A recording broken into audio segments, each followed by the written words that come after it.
Good morning or good afternoon or good evening, depending upon where you are in the world. My name is Michael Osterman. I'm the principal analyst with Osterman Research.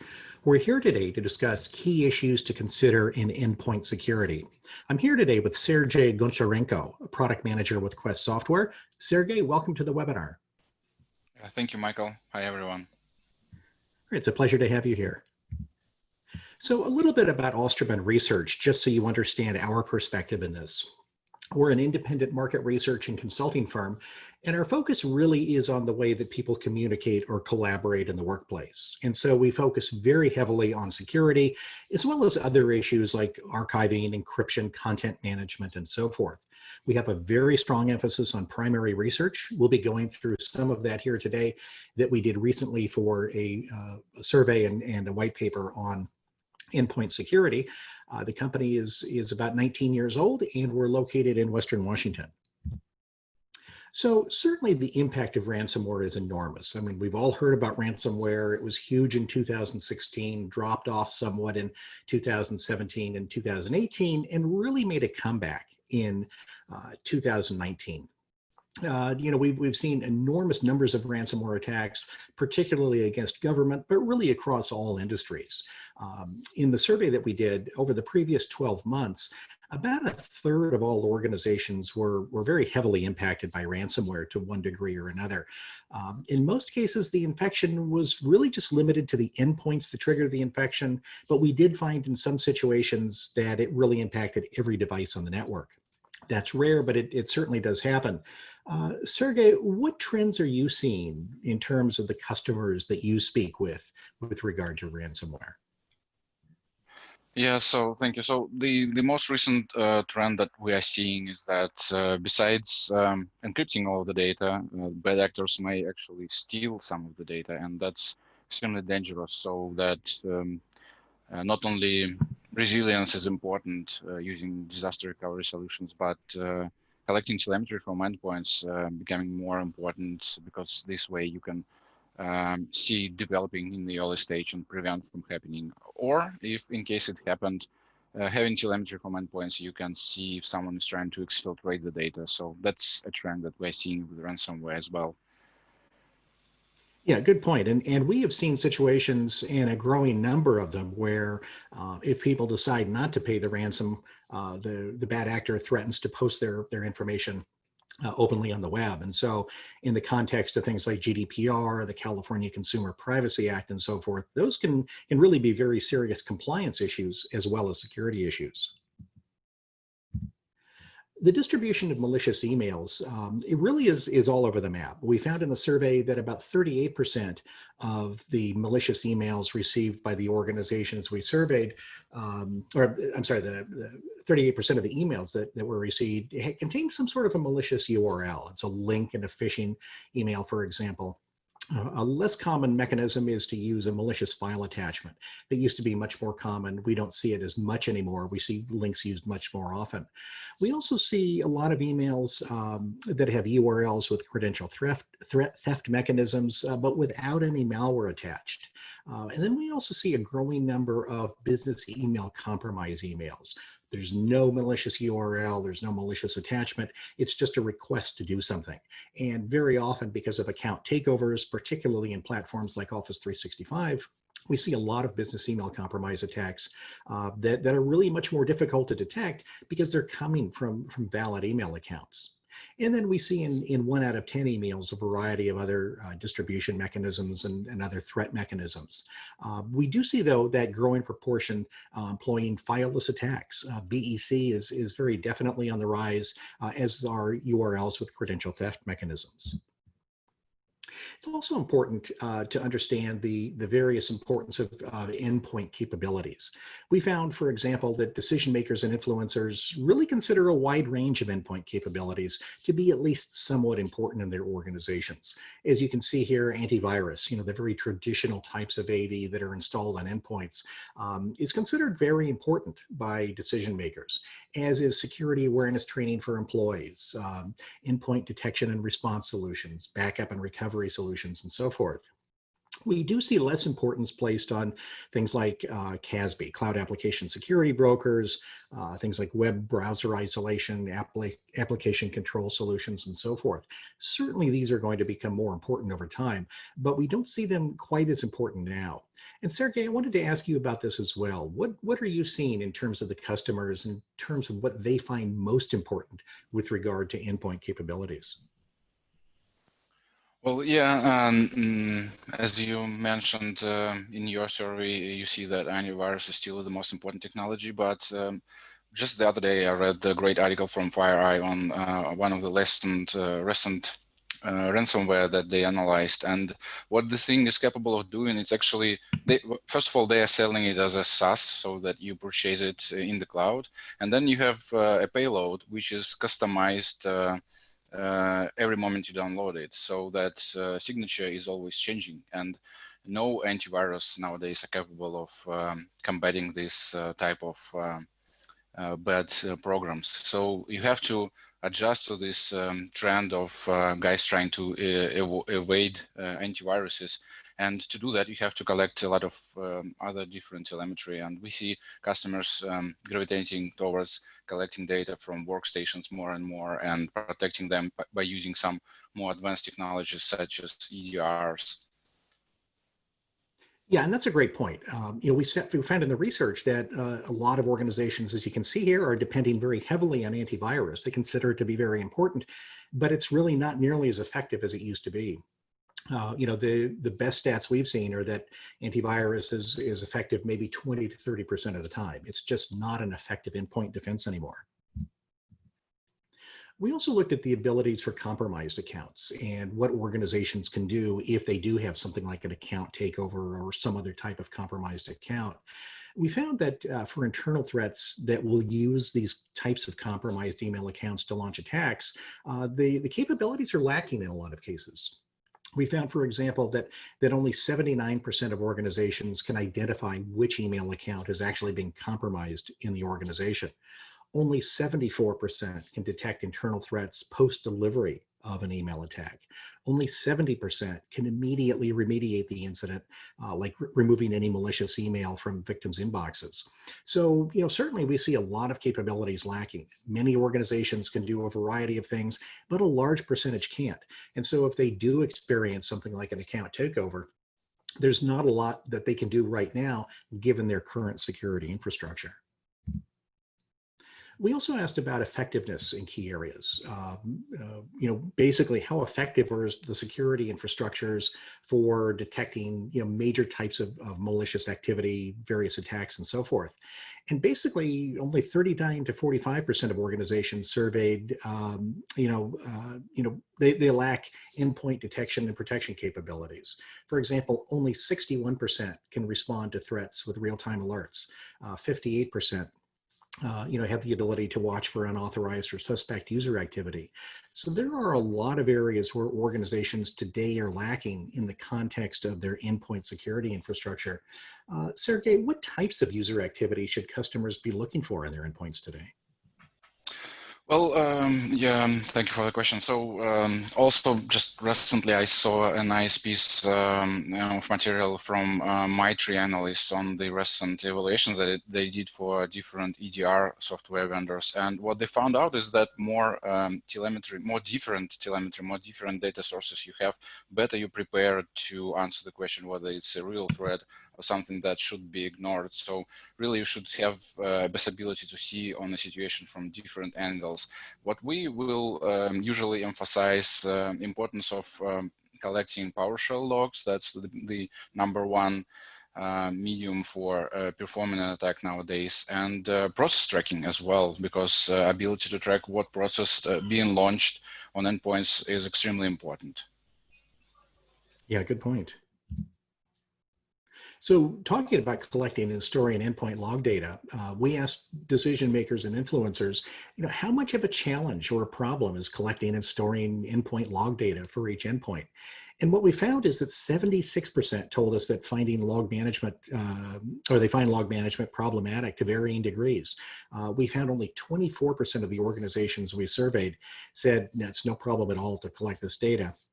And virtually everybody else said they do have problems with this. And as you can see here, for about 1 out of 6 organizations, it's either a significant problem or it's a huge problem. And as Sergey mentioned, endpoint data is critical to resolving endpoint security issues. And yet the vast majority of organizations really are having a lot of difficulties in addressing this problem, in collecting the data, processing it, analyzing it, and so forth. So in terms of problems in log file management, certainly they're an integral component of any security infrastructure because they enable security analysts, researchers, forensic analysts, and so forth to be able to do their work. And log files need to be managed efficiently. However, they create huge volumes of data. We can be looking at enormous volumes of data collected from endpoints, particularly in a large organization. There are lots of log generating sources across multiple systems in a large organization. And log files can consume really multiple terabytes over a relatively short period of time. And so what's needed is a way to consolidate, compress, and really manage log file data in a single interface. And Sergey, you have a product called Quest Intrust that helps compress and store workstation log data. How big are some of the files in these environments, and how many endpoints are they collecting from? Yeah, thank you for the question. So we see many different examples of how customers are trying to fix this problem of not being able to collect endpoints telemetry just because the amounts of data is huge. And we see some of them successfully doing this. One of the examples that I usually mention, we have quite a big customer, and they already have a special dedicated infrastructure for collecting syslog telemetry, and they're collecting something like 20 terabytes daily. This is a huge amount of data. Then this is going upstream to the SIEM system, and Entrust helped them to collect data from Windows servers and workstations. And currently they're sending to SIEM something around 15,000 events per second. That's quite huge upstream to a SIEM system. And we help them to establish this upstream and help them filter out unnecessary data and forward only pieces of information that are required for the security team. Another example would be a customer who, like big university with medical centers, and they are currently doing a project of collecting data from all of their laptops and workstations, and that's around 80,000 different workstations and endpoints. But Entrust is capable of scaling even to a bigger number, to 100,000 endpoints and more. Interesting. We also asked in the survey about the effectiveness of being able to use endpoint log data. Essentially, how effectively are security teams using all of this data for detecting, investigating, triaging, analyzing threats, and so forth. And what we found is that only about 2 in 5 organizations that we surveyed consider their use of endpoint log data to be effective or very effective. And so they're generating enormous volumes of this data that really is quite useful in doing a variety of things, at protecting workstations, protecting the entire security infrastructure. And yet so many organizations, the vast majority, really are not using this data very effectively. And so obviously there needs to be an inflection point. There needs to be a change in how all of this data is processed and how it can be used more effectively. Now, this is really being driven home by the fact that, because of the COVID-19 pandemic, most employees now, most information workers are working from home.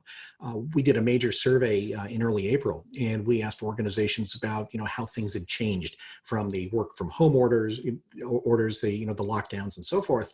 And what we found is that prior to the pandemic, fewer than 1 in 5 employees were working from home.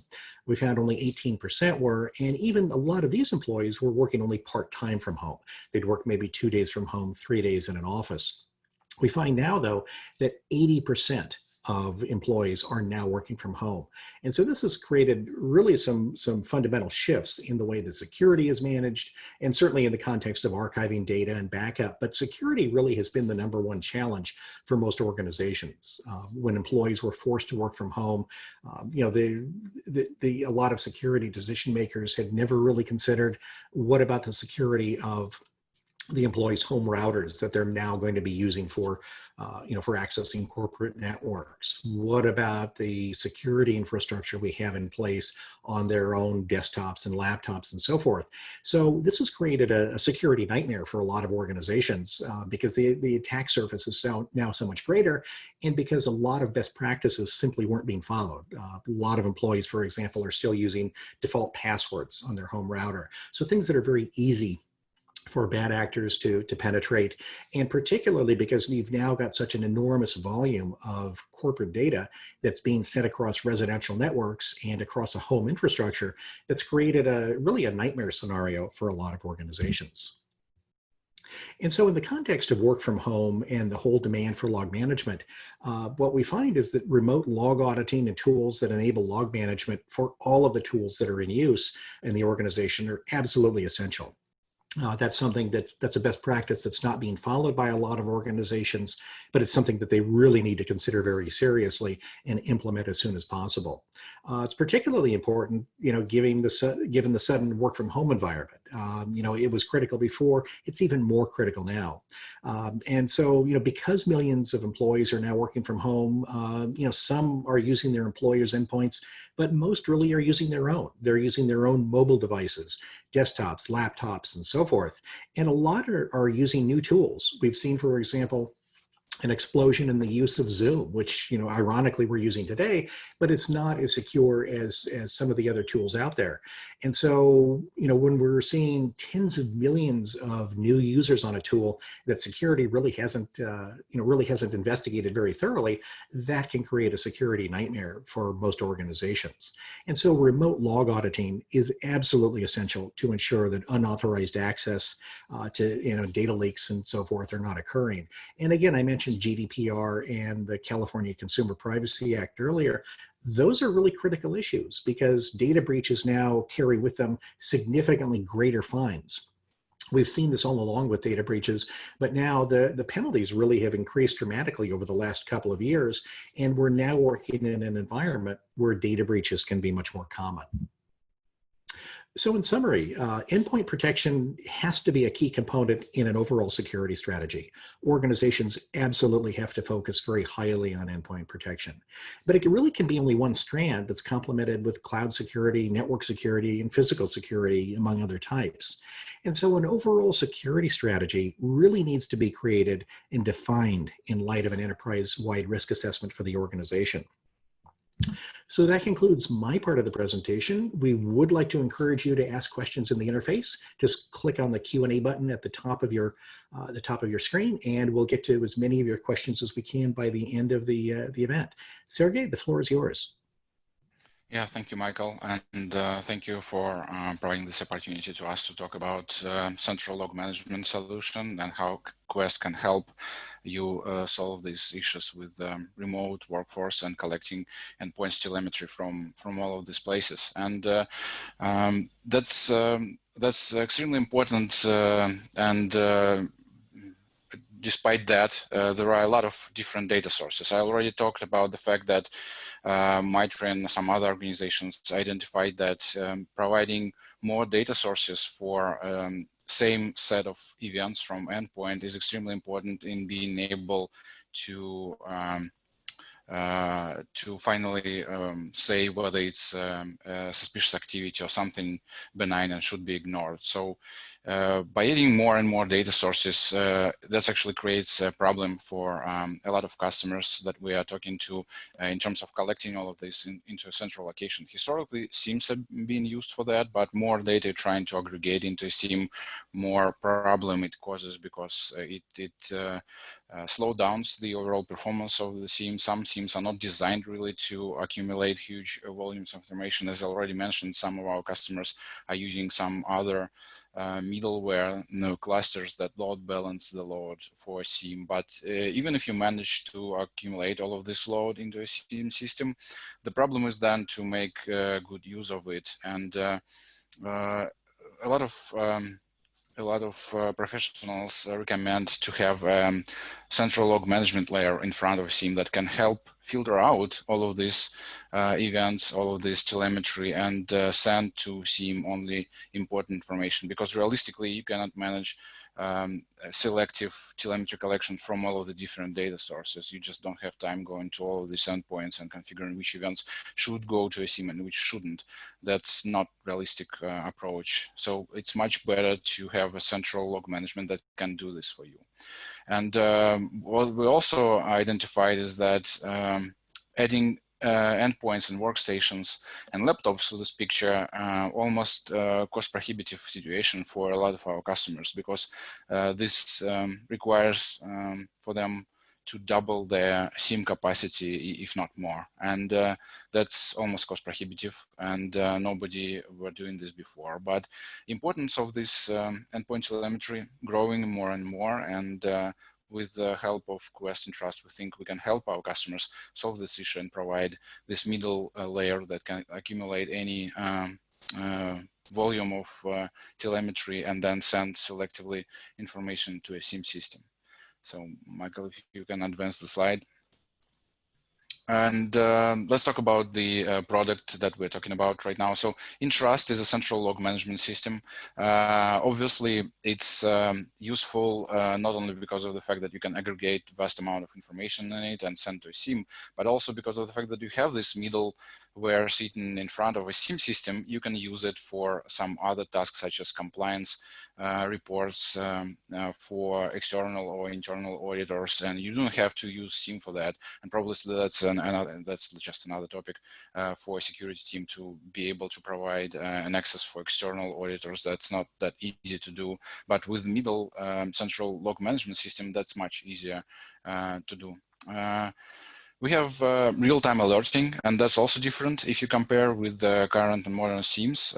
Most of the SIEM will aggregate the data centrally, then will run some scheduled searches and then act and alert on what was found in these searches. With log management system, you have agents that are working on endpoints, and you can actually react in real time to suspicious activity that is happening there.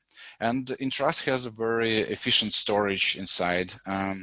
Close to 40:1 compression ratio if not using the index. And why it's important, because we actually compress the data on the agent. So 40:1 compression is on the agent. Each agent, either it's installed on Windows workstations or Unix server or workstation or Linux workstation, it actually has a cache where it aggregates all of the telemetry with 40:1 compression. And agent does not require direct connection all the time to the server. So if you decided to go outside and work from your garden, or I don't know, just do some inside research stuff without the network, the agent is still working, still collecting all the telemetry, and once connection is established, it can send the data back to the server. And REST transactions is working there as well. So if you don't have a network connection, REST transaction will still trigger in real time. And this cache is also important because it provides ability to have tamper-proof logs. So even if someone cleared the log, the information is still there.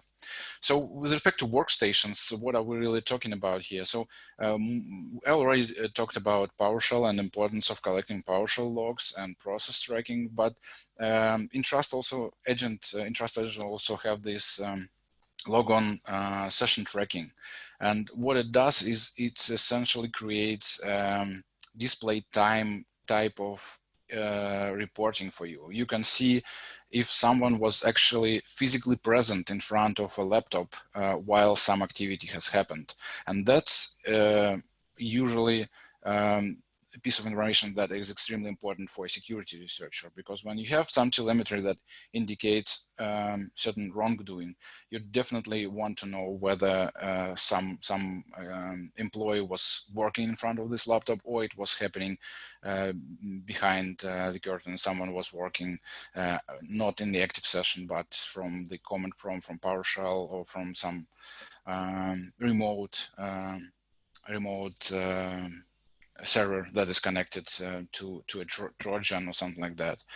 And we also think that endpoint telemetry is useful for situations when you need to troubleshoot workstations. We have a lot of our customers using Intras to collect native telemetry locally and centrally to the server, and then send it to Microsoft, for example, for support case investigation, because Intras actually is capable of exporting the data as if it were collected in real time from the endpoint itself in EVT file, so it can be directly sent to Microsoft. So these troubleshooting scenarios could include something like application crashes, or someone using, I know, some application which is not very welcomed in the organization, maybe shadow IT type of technology or something else. You can quickly identify if this is happening on all of the remote workstations inside your organization.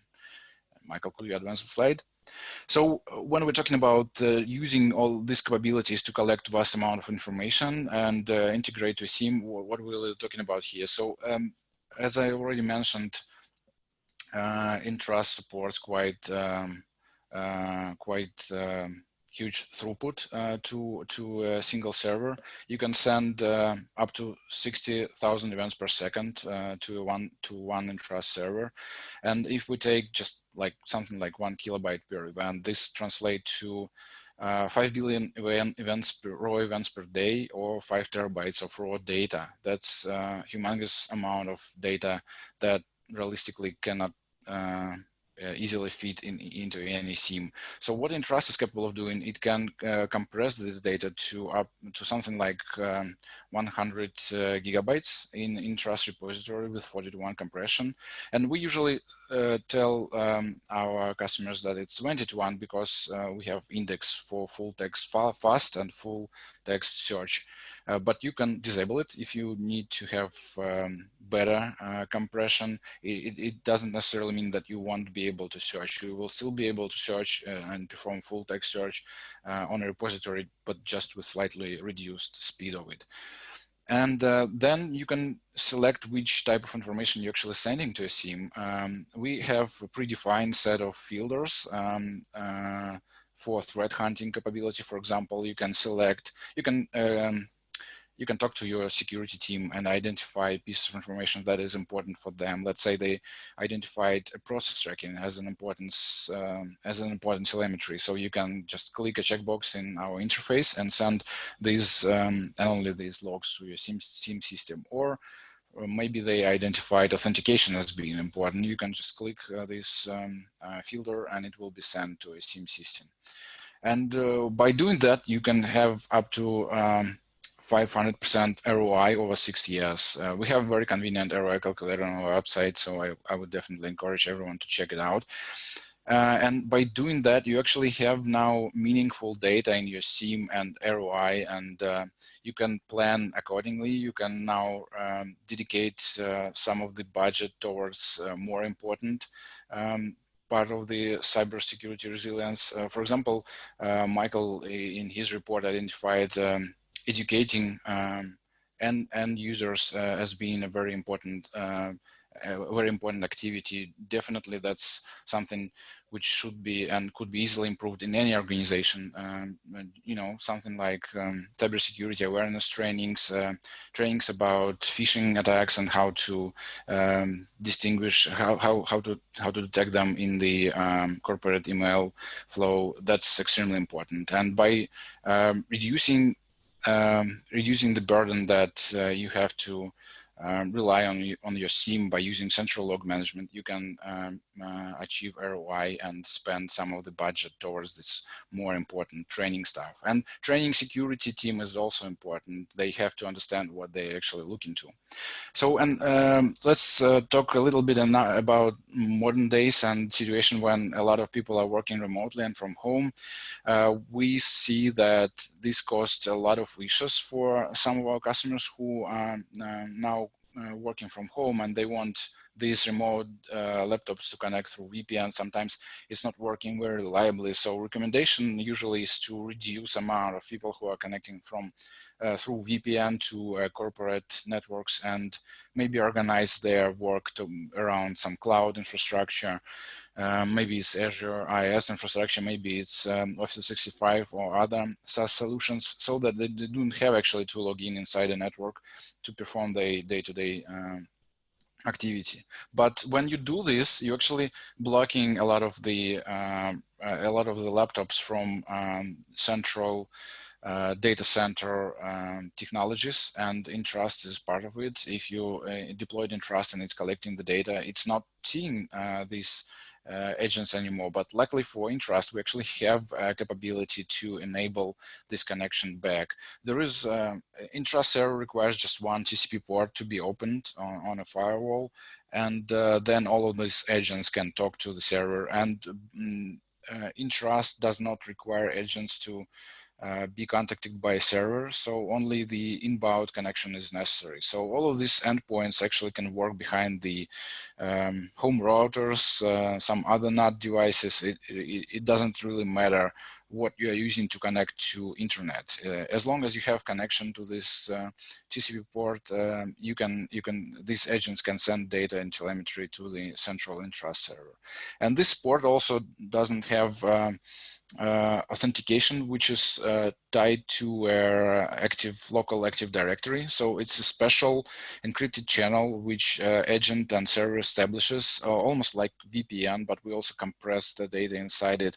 So it's like double protection, compressed and encrypted data over the VPN channel, which requires just inbound connection to a single port. That's extremely secure and reliable. And we very glad that our technology can help our customers protect all of these remote laptops. But we also thought about something else that could simplify initial deployment of Entrust server. Michael, if you can advance the slide, I will talk about this this technology that we are currently developing. Entrust can be installed in Azure. There is no problem in installing Entrust in Azure. It will work reliably and effectively. And you can, same way as you can do this with on-prem data center, you can open just single TCP port, and all of the remote laptops will be able to connect to it through either local, through the home network router, or using corporate network NAT devices and proxies. And suddenly you can connect all of these endpoints with the same way to a central server which is sitting in the cloud. So we identified this as a very useful and useful deployment that is easy to spin up in the cloud. And we thought about actually creating some kind of automation for this. So Michael, if you can advance the slide, I want to talk about technology that we are using here. There is this special Azure technology called Azure Resource Manager templates. Michael, could you advance the slide? Yeah, sorry, thanks. So Azure Resource Manager template, that's actually a piece of technology provided by Microsoft in Azure Cloud. And basically that's an instruction that instructs Azure IaaS platform to deploy resources which is required for a certain application to run. So for Entrust, we have to spin up a virtual machine. We have to connect right-sized disks to this machine. We have to open this special TCP port to the outside world and close everything else from the outside world. We have to use virtual machine with SQL on it, and we can actually ask Resource Manager to deploy Entrust for us. That's a piece of this technology which is not commonly mentioned by Microsoft, but it's very important for us and very useful. You can actually ask Azure to deploy something on this VM by using PowerShell desired state configuration. You can instruct, hey, configure SQL Server in this way and reporting services in this way, and also deploy Entrust there and configure it in a certain way. So by using this technology, we were able to streamline the initial deployment of Entrust in the cloud. And we created a special pack which contains some of the recommended alerts, security alerts, some of the recommended reports that should be used with endpoints. And Michael, I will ask you to advance the slide. I have a special slide on what actually is inside this this pack that we are creating. Michael, could you advance the slide? Yes, I think I did. It may not be coming up. We should be on a special customized work from home orchestration pack. Yeah, it's great that we are on this slide because I do not see it, but let me talk. Oh, sorry, now I see it. So yeah, we created this special customized orchestration for this Azure deployment, and it helps our customers streamline the initial deployment. You can, on a deployment, which by the way is happening in roughly in an hour or so in Azure, you have a working instance of Intraserver, and you get a simple click-through agent that you can just right away go and deploy on all of your endpoints. It doesn't ask any connection settings. All of the settings built into the agent bundle. You just need to click it, and it will ask an end user to enable additional auditing on the endpoint. We are using native log telemetry, so nothing really nothing really dangerous. Native event log telemetry, we just enable what is recommended by security professionals, PowerShell auditing, process tracking auditing. We enable it, and then we deploy an agent, and agent starts collecting all of this information and connects to a server which is specified in the bundle itself. End user don't have to provide any IP address or anything like that. And we pre-enabled set of security alerts we identified as being useful for protecting remote endpoints. Something like suspicious PowerShell activity, someone trying, I don't know, launch Mimikatz, something like that.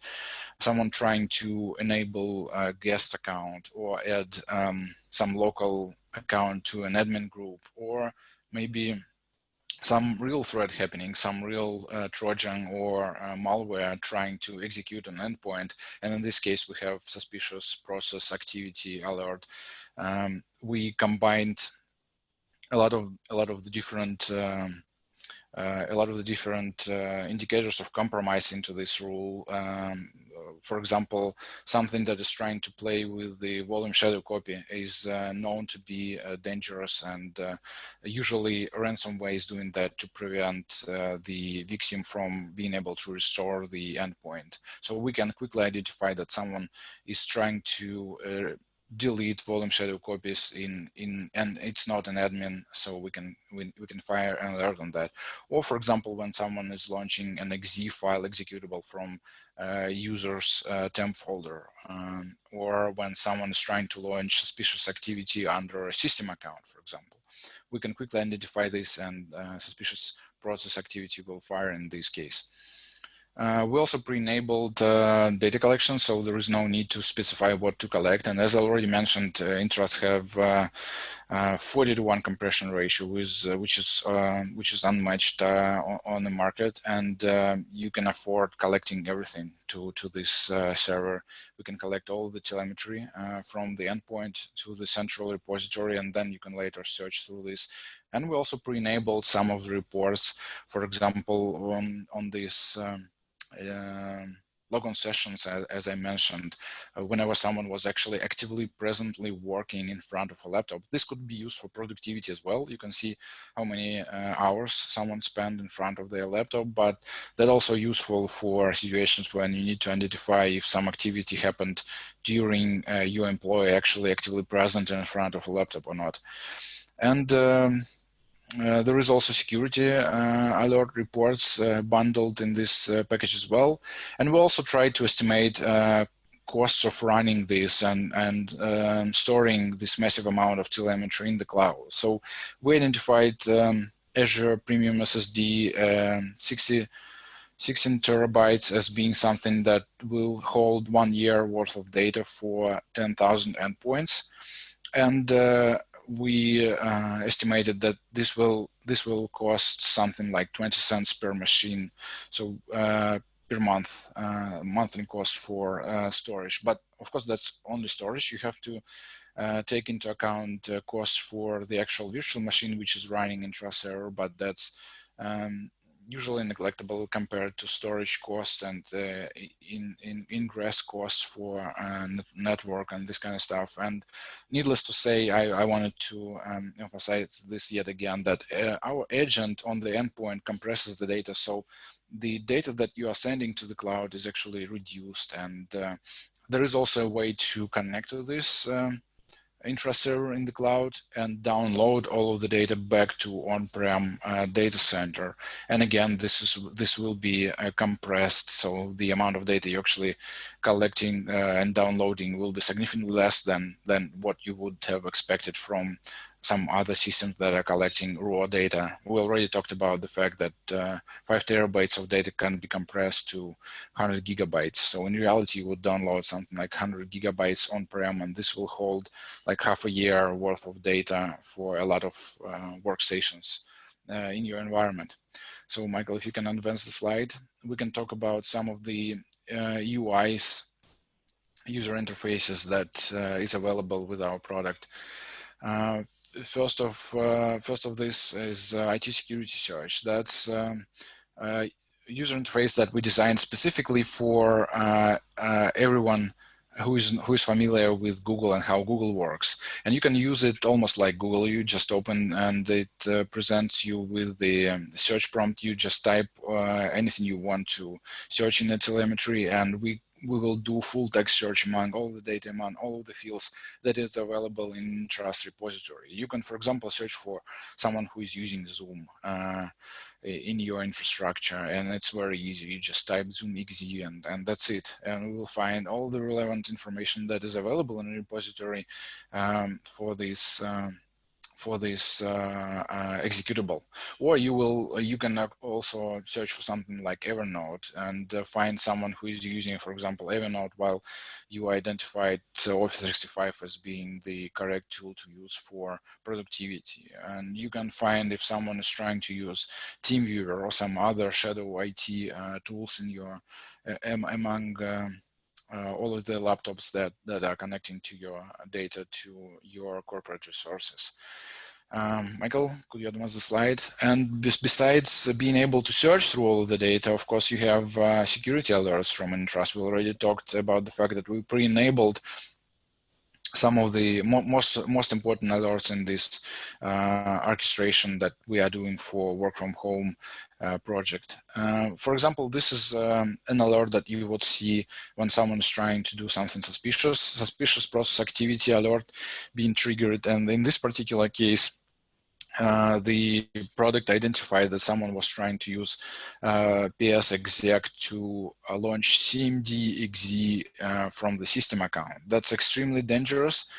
Provides an attacker with capability to harvest memory for password hashes or do some other nasty stuff like injecting data in other processes and shutting down system processes such as Windows Defender, for example, and your antivirus and some other stuff. So this is extremely dangerous activity, and we can identify that and provide you with meaningful information like who did what and where on what endpoint. And then you can use some of the interfaces that we talked already, like IT security search, to identify what exactly was happening prior to that, who was this user, what else he was doing there.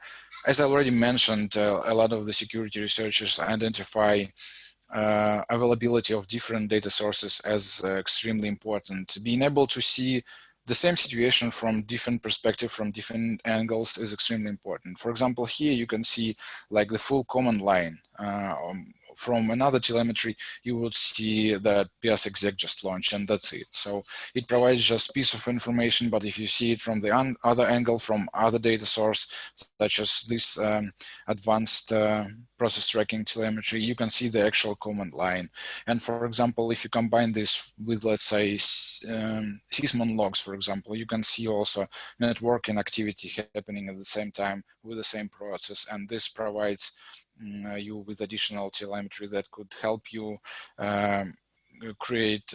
help you advance in your investigation and actually rise it and escalate to a full featured attack, or maybe it's it was some other administrator from your team who was trying to help some of the users and install some of the legacy software, for example. So it could be something benign, but without advanced and additional telemetry and different angles, you will not be able to do this call.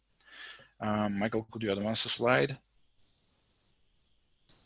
And we also have, as I mentioned, we're using a virtual machine with the SQL Server on it and with the reporting services. And in this reporting services, we have a set of pre-built reports. I already talked about the fact that Entrust has internal session tracking log, which we are using to detect if someone was physically present in front of workstation.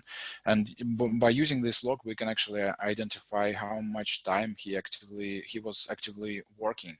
And actively, I mean literally. If he stepped out for a coffee and then screen was locked with the screensaver, we will not calculate this as an active time. We will calculate only active time only when someone was physically and actively present in front of the display and was working during that time. And that's, as I mentioned, that this is useful for productivity, but also useful for identifying if someone was physically present during some suspicious activity or not. Michael, could you advance the slide?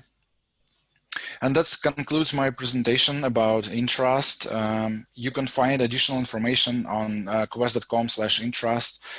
Feel free to check out our videos on product in action with mitigating actual ransomware attack or identifying actual suspicious activity in PowerShell or creating some custom logs. We can collect from multiple different data sources. One of our engineers used to say that if it walks like a log, quacks like a log, then probably it's a log and Entrust can collect it. So you can collect information. We can collect information from text log files.